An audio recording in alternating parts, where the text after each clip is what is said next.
Meron na naman tayong bagong module. Ay, ano na naman bagay yan? Saan galing yan? Ha? Aba, ito ay binili ko sa online store. Aanhin mo yan. Ha?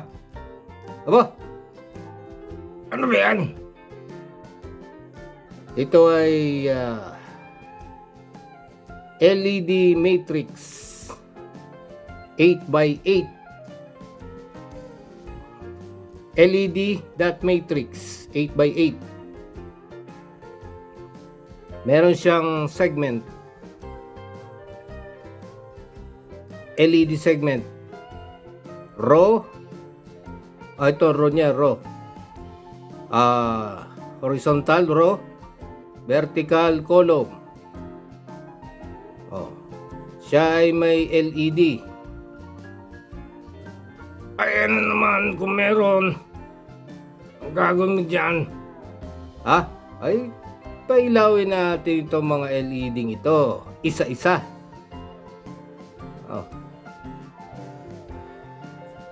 Ang kanyang ang kanyang serial number 1088BS. May serial number yan. 1088BS. At siya ay naka 8x8. 8 na row. Sa isang row, 8 LEDs. 8 LEDs. Column. Kaya siya 8x8. LED matrix. Ay, paano iilaw yan?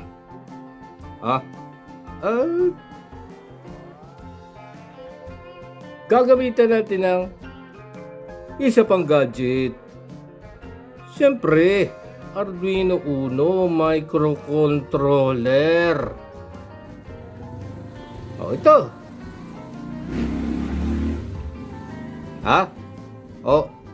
Matrix, LED, tsaka Arduino. Mag-upload tayo ng code sa ating Arduino Uno. At iko-connecta natin itong ating LED matrix. Paiilawin natin isa-isa ang kanyang segment para matest natin kung okay siya.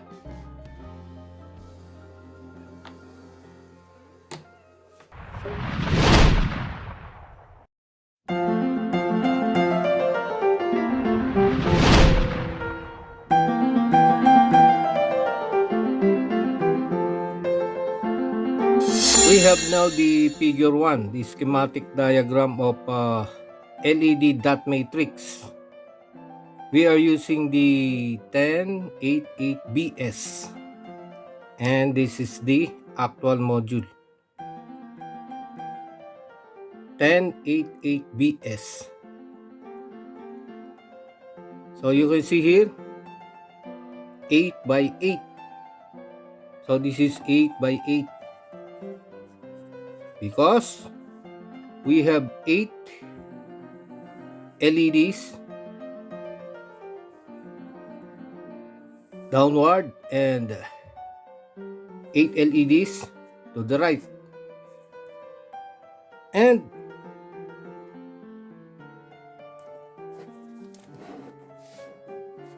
where is the row? How can we identify the row and the column? If this is 1, 2, 3, 4, 5, 6, 7, 8 pins. And then we can also write 1, 2, 3, 4, 5, 6, 7, 8. So we have 8 by 8 LED dot matrix. Where is the row and where is the column? As we know, or as I have said, row is pertaining to the horizontal. So this one is the row. ROW, row. Row. ROW. Horizontal. LEDs. So this one is row 1 to the right, row 2, row 3, row 4, row 5, row 6, row 7, row 8. And then a column. What is a column? It is vertical. Column 1, column 2, 3, 4, 5, 6, 7, 8. How did we know that this is a column? That is a vertical. Remember? Oh, let us make an analogy. If we have the house, the column is the vertical or the pillar of the house. It's vertical. So, the column is vertical. What if we're going to draw another house and then the other house? So, we have now 3 houses. How they are related to each other? They are now a row house. A row house is composed of 3 houses connected in vertical, in aligned to a vertical. I mean horizontal. A column is the pillar, vertical, and the house is the horizontal. So we can say that we have the row house now. Row house. Row house is pertaining to the alignment of the house. It's horizontal.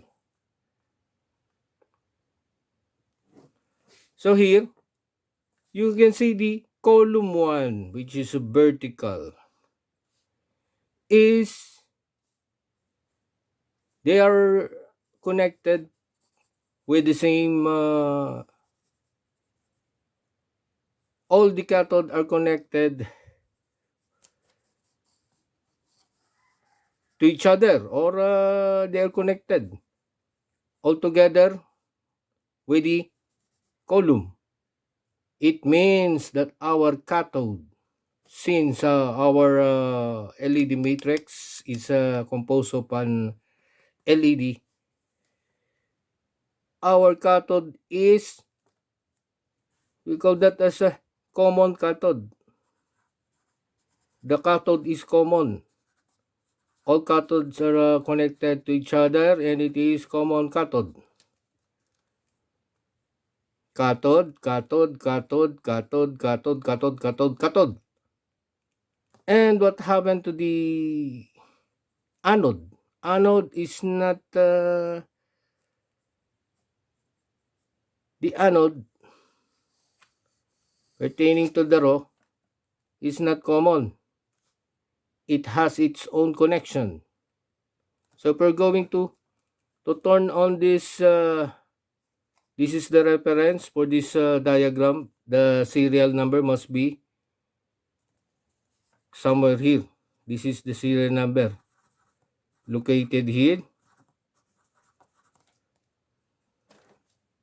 If we're going to light this LED, we need to turn on this LED and we need to inject a current here to the row 1 and then to the column 1.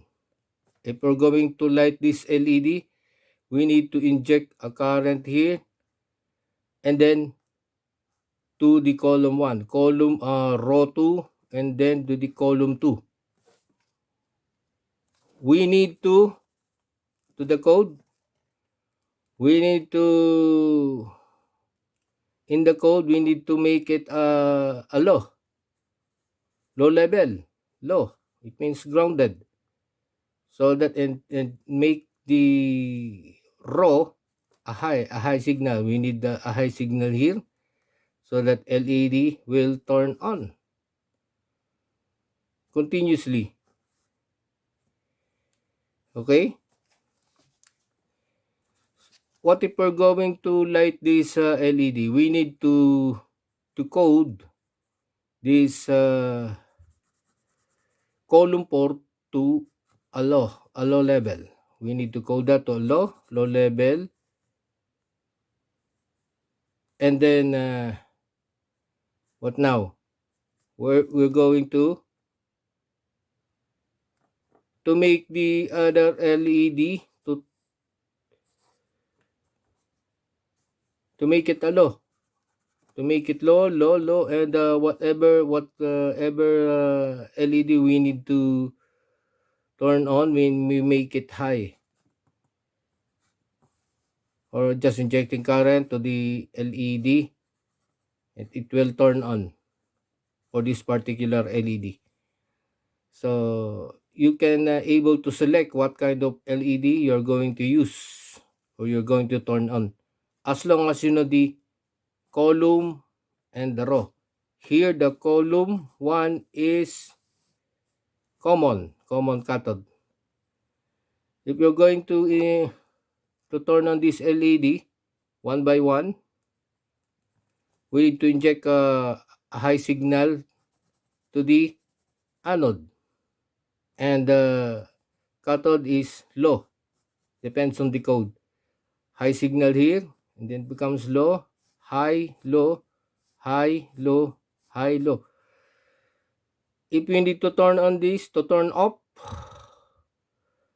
we must make it a low signal. We need to code this with a low signal. Okay?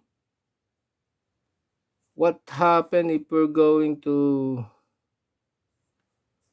turn on this LED, particular LED? We need to inject a high signal to the raw port, and then declaring the column A to a low signal, coding it to a low signal to make this LED to turn on. And the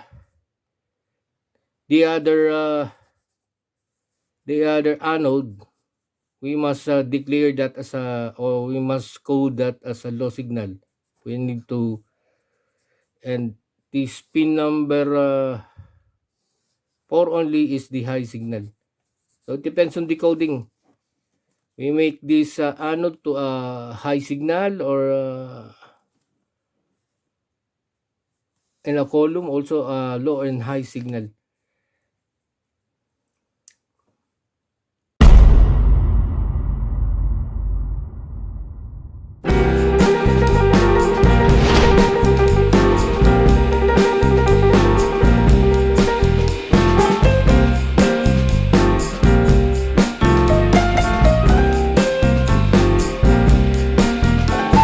Ito na ang ating project. Oh. Ano na nang nangyari? Bakit ganyan yan? Ba, na yung ating dot matrix. May mga connection yan na resistor na nakakabit at konektado sa ating Arduino Uno Microcontroller. O ano naman ang ano yan? Ha? Ay! Oops! Tayo ay magko-code. Mag-upload tayo ng code sa ating Arduino. Connect natin sa computer.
Ito na ang ating project.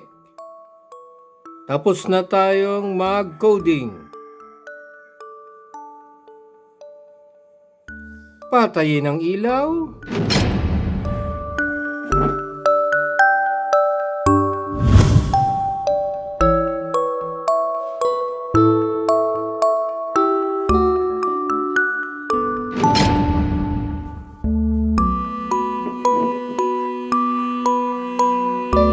Lahat ng LED ay okay, 'di ba? Oh. Umiilaw lahat ng LED. Pwede na nating tanggalin at kabitan natin ng 9 volts.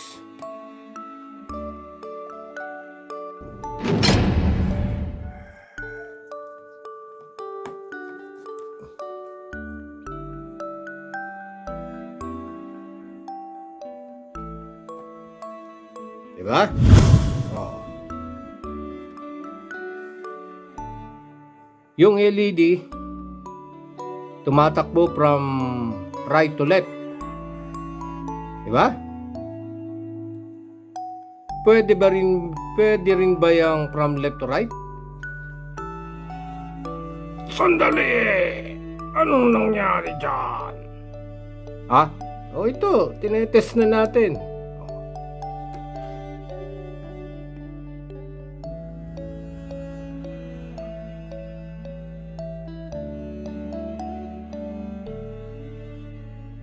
Left to right.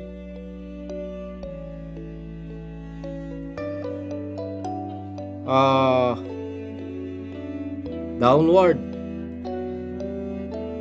Diba? Downward. From left to right. Pwede ring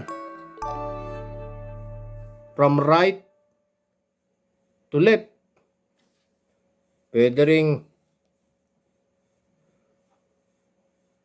upward.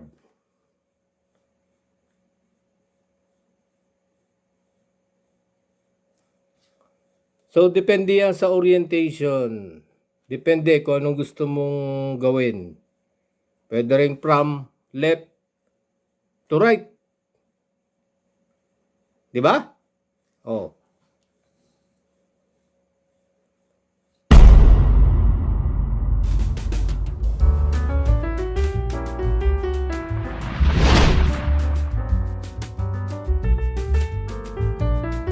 We now come to the actual circuit diagram or the wirings of our LED dot matrix 8x8 with Arduino Uno. So this matrix with a total of 64 LEDs because 8 LEDs in column and then 8 to the row, 8 rows, 8 LEDs in the row and 8 for the column. And then this is the reference. The serial number must be in this position. And we have the pin out of the LED matrix. Pin 1, 2, 3, 4, 5, 6, 7, 8. And at the top, we have 9, 10, 11, 12, 13, 14, 15, 16. Okay?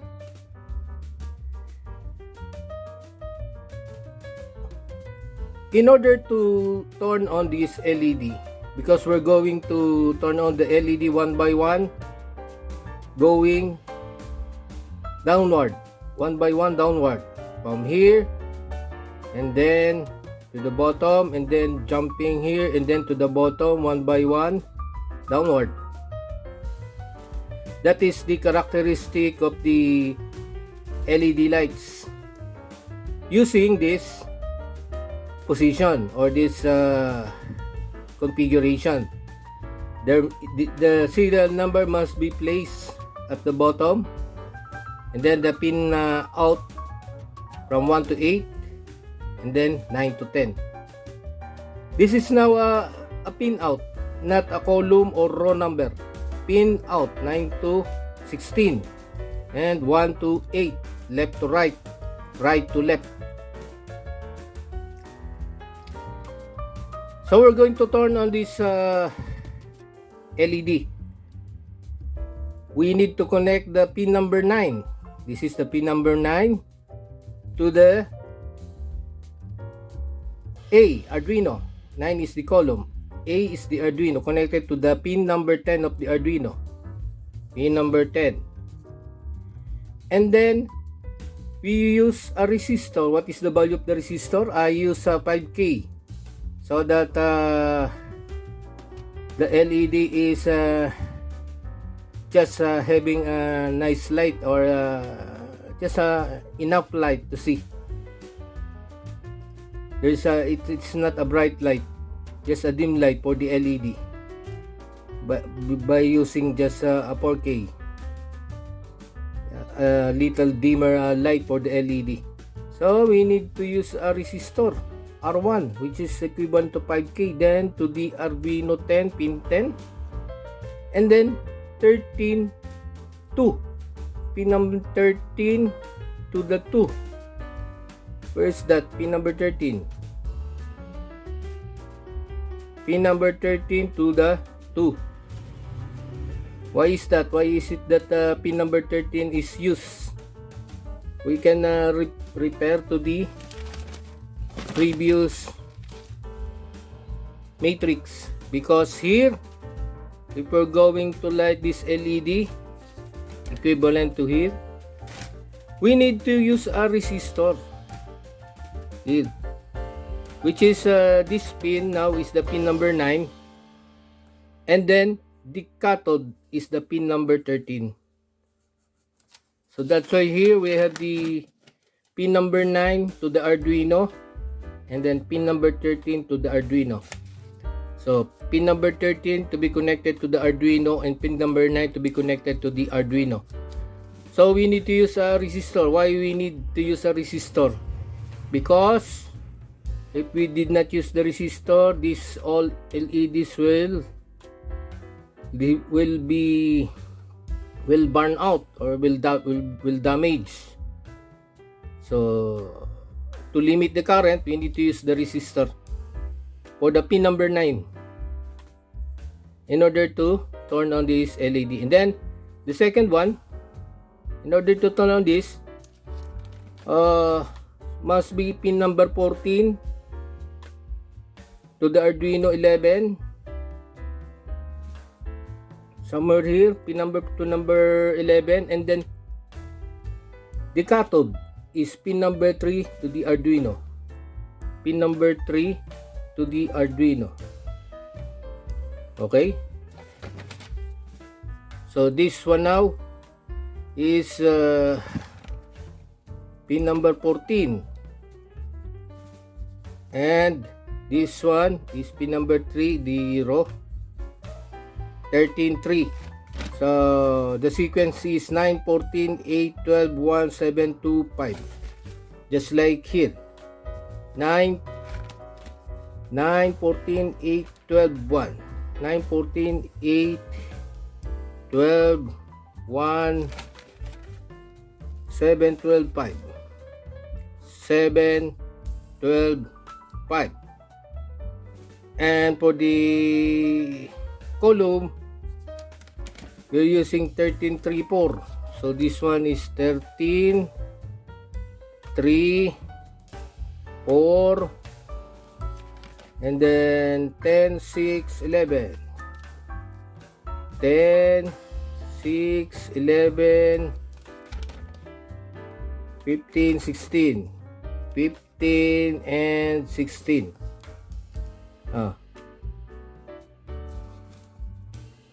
This is a common cathode. So we need to use the resistor for pin number 9, pin number 14, pin number 8, pin number 12, somewhere here. Pin number 4. Oh, where is pin number 4? Pin number 1. Pin number 1. Pin number 1. Pin number 7. Pin number 12. And then pin number 5. So that is the connection of our LED matrix. And we are using an external battery of 9 volts to the Arduino Uno. After